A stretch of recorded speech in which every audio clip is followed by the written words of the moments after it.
unity, one respected principles of teacher and my dear friends.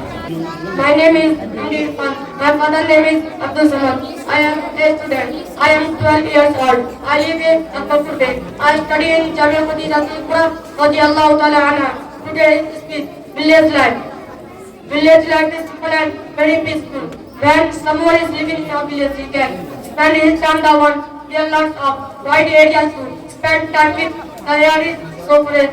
It will allow you to take a deep breath, free of pollution in the village. There is no air pollution.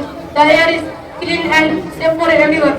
There are lots of advantages. There are village life. Interesting. People have to live in the village due to some reasons. Life of the village is full of contentment and opinion as people are getting nearly.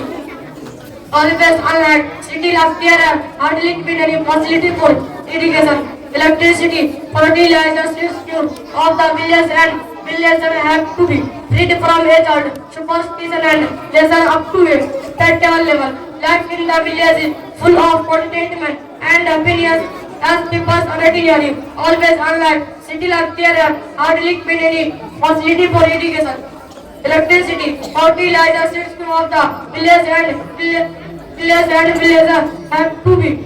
Life in the village is very simple and majority of people are involved in farming during bedtime. Assalamu alaikum.